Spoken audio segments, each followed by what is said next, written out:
We also have a couple folks that are going to join us that are a part of Jose's story and here at JPL and have worked with them.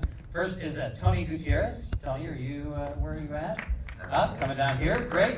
And Luis Velasco, if you could please come down as well. Give them a hand too. They're going to come join us for Q&A.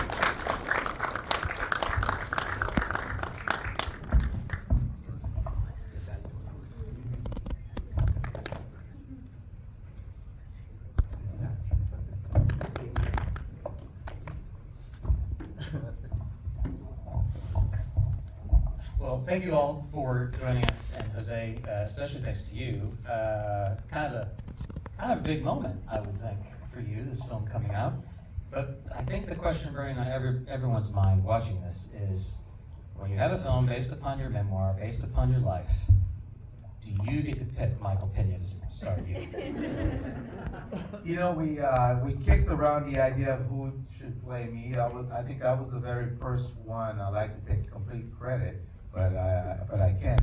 But I was one of the first ones, or the first one, to mention that Michael Pena would represent me very well. I think when all said and done, everybody would have thought of him as well, but I was the first one to speak up. And the reason being is that, you know, he's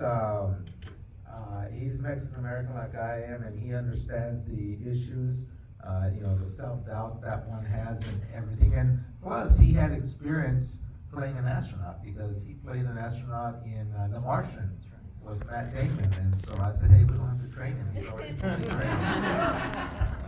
Oh, it's wonderful. I don't know if it's because of my own news feed or what you all experienced, but this morning in particular, I hit my news feed as I normally do, wake up, and it's just one thing after another that seems like terrible news. And even some of the struggles that your team and you encountered in 2003 catastrophe, and just I'm imagining people that maybe the three of you were there. The friends that you lost, the colleagues you lost, terrible news day, right? Terrible event. And yet, this film, you walk away and you go, oh, it's not all terrible. I just want to say thanks for telling us that story, because I think we need it right now. I wonder though, I'll ask you maybe a couple questions and then have the two of you introduce yourselves and say a few things too. I was really struck by the role that parents, teachers, older people, wise people in your life, wives, like I said, wise, yes, wives too, wives and wives, are speaking into your life. And not just speaking into your life, but speaking life into your life instead of death into your life and your future. I'm thinking there's a lot of educators, there's a lot of parents, there's a lot of people here. What would be the thing that you would say, I'd love for them to take away from my story, this one nugget of how those people spoke life into your life? Well, I think it's important to note, and our director, Alejandra Marquez Abella, did a masterful job at making this story not about one individual, about José Hernández becoming an astronaut, but she highlighted the important points, critical points in my life where people were very instrumental in me being able to move further along to reach my dream. You know, to start with Miss Young, came to our house, spent an extra half hour of her day, but just completely changed the trajectory of the family by convincing them to stay in one place. Later on, when the dream was conceived as a 10-year-old, watching the very last Apollo mission, telling my father that I wanted to be an astronaut, and him giving me that empowerment, giving me that all-important 5-ingredient recipe that says, you know, define your purpose in life, recognize how far you are, draw yourself a roadmap, prepare yourself accordingly, and have a work ethic second to none, and then where I add perseverance. You know, I think that was very important. My mom, who would sit us down every day after school and feed us, but wouldn't let us get up until we finish our homework. And then, of course, my wife, who asked that very profound yet simple question when I was ready to throw in the towel after 6 failures, rejections, asking the question, what do they have that I don't have? And I hadn't asked that question to myself. And I said, maybe I better find out. That's why I became a pilot, a scuba dive rated, certified, and then learned a third language and accepted that job going to Russia. You know, all like these one things, does. it takes a community. I mean, this is a story about, a family and community effort that we were able to reach the dream of going to space. Yeah, actually, as I was watching, I was thinking, another possible title is "It Takes a Village to Raise an Astronaut," something like that. So that really came through. Speaking of the village that continues to grow, Tony, why don't you tell folks kind of who you are and how you first came into contact with Jose? Absolutely. Can you hear me? Okay, so here's what happened. Just 10 months after I graduated from an engineering degree, I started with the space shuttle program. And just shortly after, like a handful of years after that, I started reading NASA news. And I read this article where NASA had mentioned that they had hired a farmer worker. Me having been a recent employee for NASA representing the Johnson Space Center in the West Coast for the space shuttle program, that totally inspired me. I mean, I went home thinking, oh my God, this is someone I can relate to. This is part of my countrymen, my same culture that I can relate to. That was very, very inspiring. So after that, I spent 8.5 years with the space shuttle program, representing Johnson Space Center, of course. And then in 2005, I moved on to JPL for deep space stuff. So, It's hard to be up here with three people like you because at my job, I often say things like, well, it's not rocket science. But it is. So it's like when you guys have throwaway lines like, so then I went and studied Russian, oh, okay, I went and learned another language. I've been at NASA. It's sort of, it puts you in a state of humble kind of reverence and awe. I don't know if you get that from the public much, but at least from this, wide-eyed 8-year-old boy looking at rockets and stuff, it's really neat. So, same question for you. Tell us who you are and how you first came into contact with it. Sure. My name is Luis Velasco. I'm very happy to be here and have you in the audience and be here with Tony, and in particular with my friend José Hernández. I know Jose for a long time. We have been together in various events, but I have been at JPL right here in Pasadena. I hope that all of you know that there's a NASA laboratory here in Pasadena. I have been here for almost 20 years. And I'll tell you one thing, I have been amazed, just as Jose's life, I was just as happy to find out that I was going to be working for a lab, NASA laboratory. But one of the first things that I was so impressed with at JPL was the number of Mexicans and Latinos that were working at the lab. That just blew my mind. I was like, really? And really, yeah, we have to be proud of that. And we are in all sorts of different places, like Tony's, and what he does. And I am an engineer. I'm part of the Mars program. Wow. And definitely we need men to go to the moon, and they have gone, and we're going back to the moon so that we can then go to Mars. Right. So, when I found out about Jose's story, that was just amazing to me. That was another, Latino, another Mexican that was doing great things out there. I have followed his life, and not only his life, his book.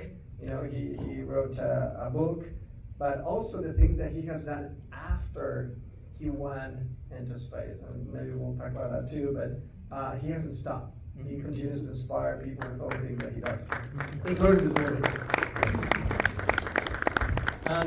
So yeah, we get a picture at the end of the goal achieved, and again, it's not space. So I'm just trying to imagine what are the goals I've got. What about and the moments where you do feel like, yeah, you know what, I aimed for it, I worked hard, I persevered in the face of defeat, and then I achieved it. And in those moments in my life, sometimes afterwards I go, oh.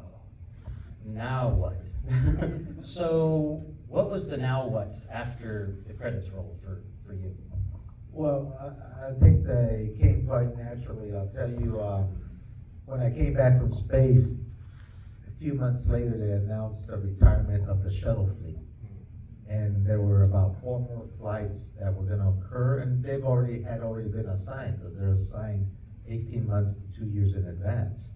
And so I knew I was not gonna get another shuttle flight, and the only game in town for the foreseeable next 10 years or so was to go with the Russians. And I was a likely candidate, because in my previous life, as you saw, I over a course of 5 years, I traveled to Russia for the Department of Energy, Department of Defense, and in that period, I learned Russian. And so I was one of the likely candidates, and I was excited to go back to space. But then, I read the fine print, and it's a 3-year training program where 80% of the time you're in Russia, then you're up for 6 months, and then you come back, go on the road for 6 months. So you're over 4 years, you're gonna be away from home 85% of the time. Well, I have 5 kids, and like a good Catholic, I have 5 kids, and the oldest was 15 at the time, the youngest was 6. And I said, this is the age they need both parents. And I did not want to cross that line. And as hard a decision it was for me to leave NASA, I think that was the right thing to do. And so where I focused myself in the next 10 years after that was getting my kids through college, is working hard so that I could pay their tuition. And that 15-year-old, 3 weeks ago, I was at Purdue, and he walked the line, got his PhD in aerospace engineering. And now my 3 girls are graduates of college, and then my youngest boy, the last one, I got 2 more years of college, and then, I'm tuition free. And he's in mechanical engineering. So that was the what next for me. But then after that, you say, okay, what next after that? And so, there's a saying, you can take the kid out of the farm, but not the farm out of the kid, as my father mentioned in the movie. And so I saw a vineyard, and I said, this is what I want to do. I not only want to be a motivational speaker, and I have 3 books, not 1, 3 books, and working on the 4th book. And so I not only want to be a motivational speaker and author, but my therapy was getting on the tractor and going out and working in a vineyard. And I'll tell you, I do this with my father, and it's the best 7 years I've spent with my father, the highest quality 7 years, because he gets on the tractor or I get on the tractor, and we discuss shop with respect to the grapes. But I didn't stop there.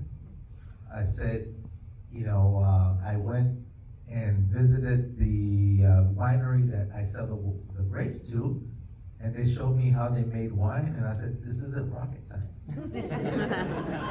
And if it was, I got you covered, but it's not rocket science.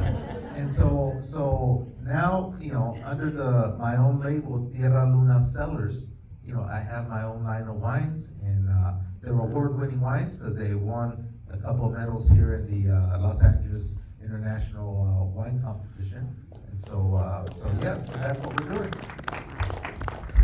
All right, that was a turn. I didn't expect winery. But just okay, so your oldest son, PhD in aerospace engineering, right? Yes, 2 bachelors, 2 masters, and a PhD. And so that I mean, he is also a rocket scientist. Would he be considered? Like, so you're Absolutely. birthing rocket science. Yes, That's Yeah, pretty and impressive. he went to Purdue. This is how he told me what he wanted to do when he grew up. Because he was already going to graduate school, he got accepted to Purdue for his PhD, and I said, why Purdue? I said, we're in California. You could have gone to Caltech, to Stanford, or UC Berkeley. You had the grades and everything. And he said, well, Dad, I made a list of all the astronauts NASA has ever selected, and guess which school has graduated the most astronauts, including Neil Armstrong? And I said, I'm guessing Purdue. That's how he told me he wanted to be an astronaut. Wow. Wow. Apple doesn't fall far from the tree. I gave him the best piece of advice, though. I gave him. I said, read my book.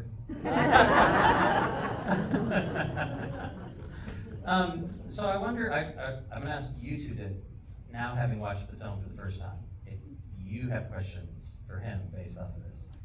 So I'll ask one more if you can form that. I don't want to put you on the spot. But the what's next, you have 5 kids. I mean, that's heroic, just period. Your wife It's heroic. yeah, my wife. your wife needs a movie made of her. So I think that's the sequel. That's my but what I loved about the film's version of it, and I'm guessing this is true to life, is it wasn't as if that having 5 kids and being at home while you're off living your dream was the whole of her dream. She has this vision of opening a restaurant, and you're running, and let's do it, right? Can you talk a bit about what it looked like? Because I see all sorts of couples that do all sorts of things, and they see their dreams as in competition, as opposed to supporting one another. What were some of the key things that you and your wife did that allowed for that to be possible, where you're both pursuing your life's passions, without feeling like it's a zero-sum game? Well, I think it was involving the family. The kids were in middle school at the time. The school, Space Center Middle School, was down the street from where the restaurant was. So the kids would walk to the restaurant and they would work there. So, we taught them a good work ethic by having the restaurant. I mean, that was my goal. Aside from fulfilling Adela's dream of having a restaurant, I said, this is a good tool to teach my kids responsibility and how to work, and they all worked in the restaurant, so that was great. And then, of course, I got suckered into it a lot of times when the dishwasher didn't show up. So, it didn't just happen once, but I was in my flight suit, and the only thing he didn't have was the apron I would put on, so I wouldn't wet my flight suit. But yeah, there I am, one morning at 2 or 3 in the morning, I'm in the most sophisticated piece of machinery as I'm strapping in the crew, and then by lunchtime, I'm washing beans off a plate. And I said, the irony of it all. But it's we work as a team. She has supported me, and it's only fair I support her. For a second, I thought maybe they're advertising. Come get served by a local astronaut or something like that. It was an astronaut hangout. Oh, okay. So there was a lot of people who come. Tony, as you kind of watch this, was there something that maybe you're thinking, ooh, I really love to ask Jose this, based on what we just watched? Absolutely. Actually, there's a couple of things that I would like to mention. One thing that I would like to share is that I was with the Space Shuttle program when the SDS-107 exploded. And I knew everything about the investigation. I read the investigation, the article that came out, actually the book, because it was really thick. And there was a poultry type investigation, very deeply. I was involved in the investigation from afar, if I may. So what happened is, even when I saw the movie, I felt that chill again that I felt that Saturday morning when I heard that the shuttle had exploded and it was coming down over Texas, over 3 states. I wanted to ask you, what did you feel when that occurred, that explosion occurred? Well, I felt, oh my God. Yeah, I mean, it was a deep loss. you know, because we knew the people on the ship, and they were friends of ours, and it was a big loss at the time. This is where, you know, the director takes creative liberties, but at the time, I wasn't yet an astronaut. I was actually working as the branch chief of the materials and processes branch, and Calpano was mentoring me. He was a very good friend of mine. That part's true. But, you know, our group was the one that went out there and picked up the pieces. So I was out there with my team picking up pieces of the shuttle.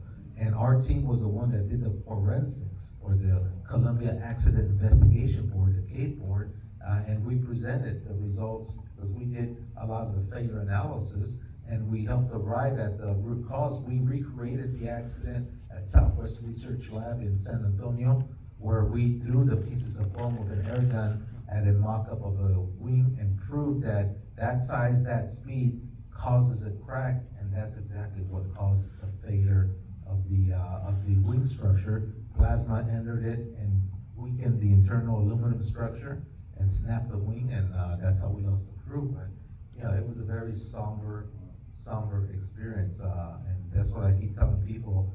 You know, going to space is not trivial. It has a lot of risks involved, and it still does. And it concerns me that we got these commercial partners that are somewhat, you know, lax in the double, triple, quadruple redundancy systems that need to be in place. That's why they're faster and they're cheaper, because they don't have those redundancy systems. And it's only going to take one failure to for the FAA and Congress to instill these requirements, and it's going to shoot their costs up. But right now, they're getting away with it, and that's good. And I hope we never have an accident. But the ugly truth is that, you know, you have to have these redundant systems, and that's why it's so expensive. Right, and I actually saw footage of the astronauts just before the explosion. That was very, oh my God, that hit me quite frankly, quite hard. I mean, it was just amazing. So I still get the chills from seeing something like that. So anyway, the second question I wanted to ask, how close or how accurate the movie depicts your life? It was pretty accurate. As I mentioned, you know, the director, it's hard to put a whole life and chronicle it in a 2-hour segment. But I'll tell you, aside from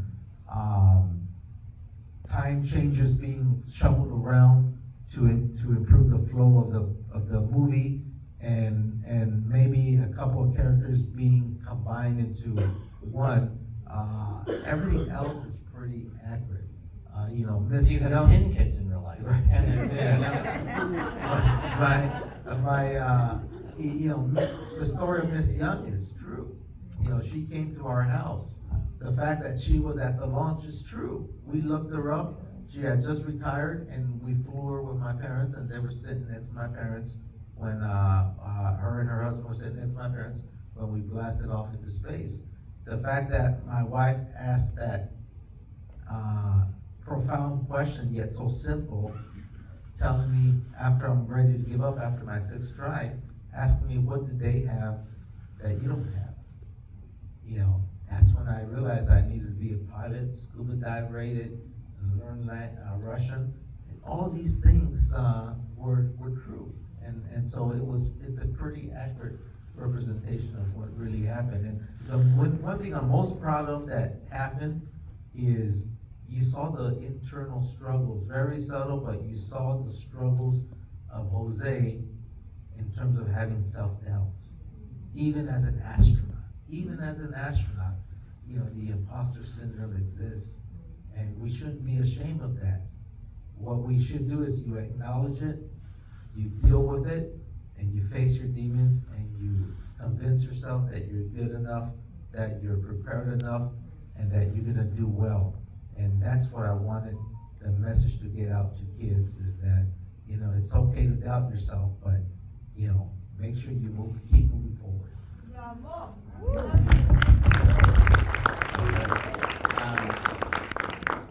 Luis asked a question, but what about the butterfly? Butterfly stowaway, real? No, that butterfly is basically, you know, obviously at the very end, that was just a message to remind us of the butterfly metaphor, which was, you know, what is that metaphor? It means, you heard my dad explain it, that, you know, the butterflies migrate from Canada to Mexico and back and forth. But it's not that same butterfly that makes it, it's generations. So one generation sacrifices themselves so the next generation can go further, and then the next one goes further. That's exactly what my parents did when they dove into the unknown of a migrant lifestyle to go into another country. They sacrificed themselves so that we could have the opportunity to do well. And in a sense, I'm trying to do as much as I can so my kids can do. So that's the monarch butterfly metaphor, and the fact that they come from Michoacan, so that's I thought it was great, and that's where when we're thinking on biopics and like what's true, what's not, and sometimes we're like, it needs to be literally true, and I was like, well, actually, the poetic depiction is more true than the literal, like, documentary evidence, It's the right? symbolism. Yeah, the symbolism, so in a sense, actually the butterfly was there with you, right? Like, it was there, so I thought that was really good. Question for you. Well, actually, Jose just got ahead of what I was gonna ask, which is, it's not simple, it's not easy to be or do something so great and so difficult, and you have these doubts, right?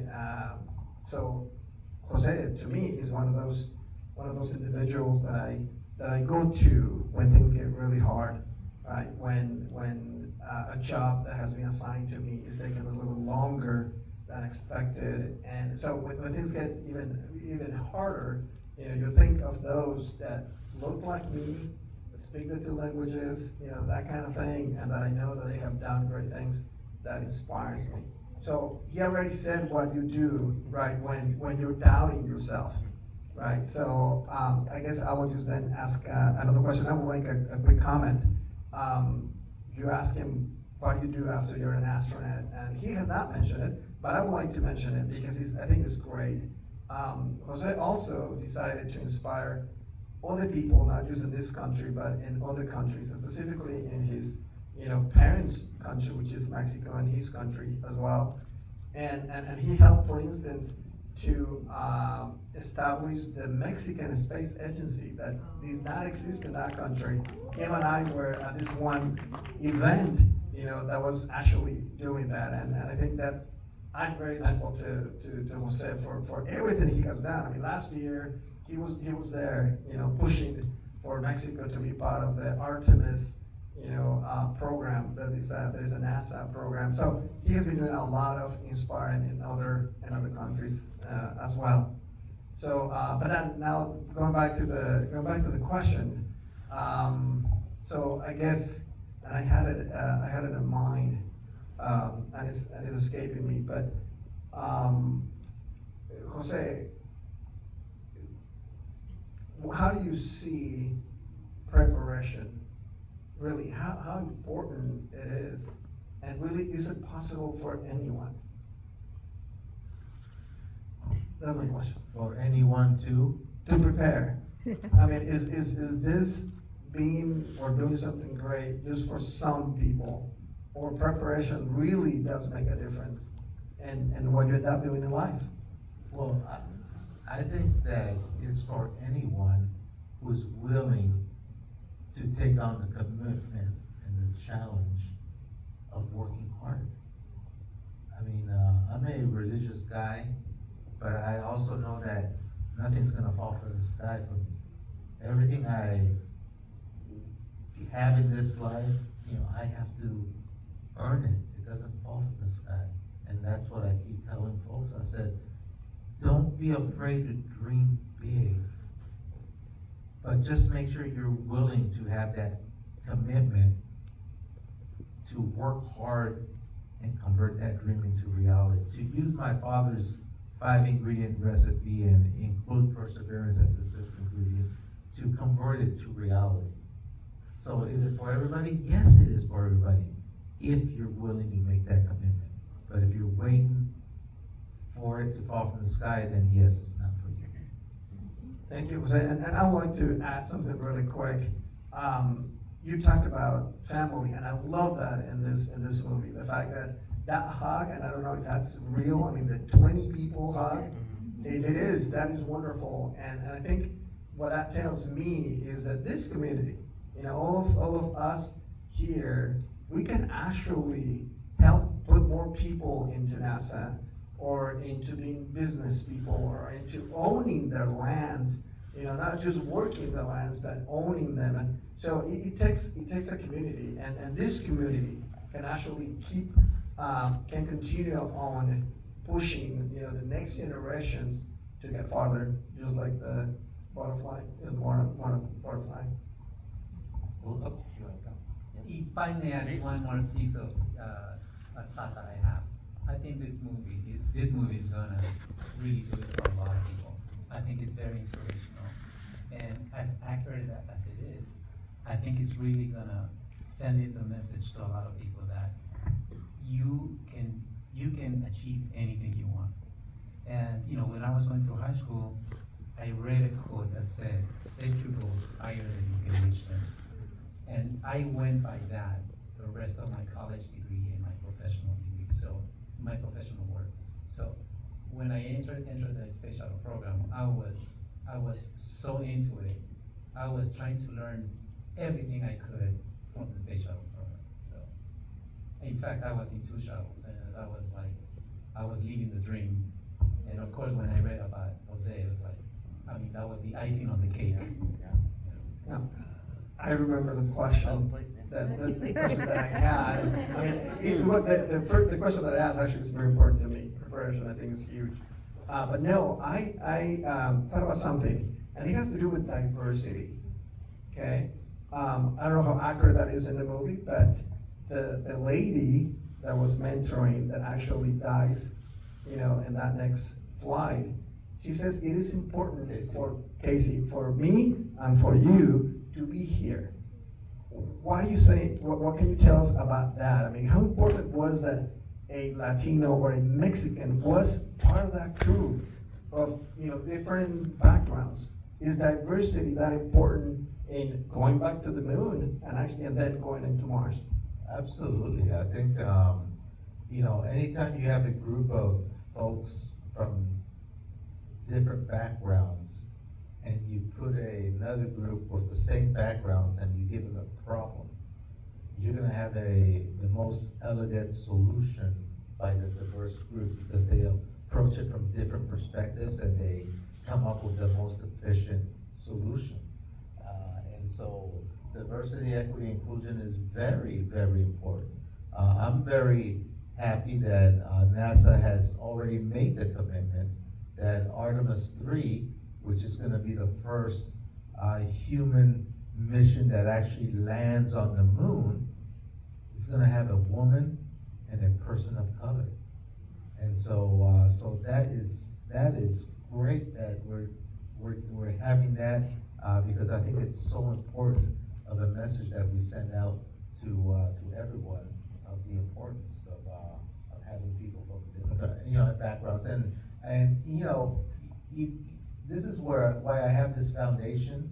It's called Reaching for the Stars in the Central Valley, is because what we try to do is we preach the good gospel of STEM careers, and we flourish in the underserved communities of the Central Valley, because if you look at the amount of engineers India and China are graduating compared to the number we're graduating here in the United States, it's like 10 to 1.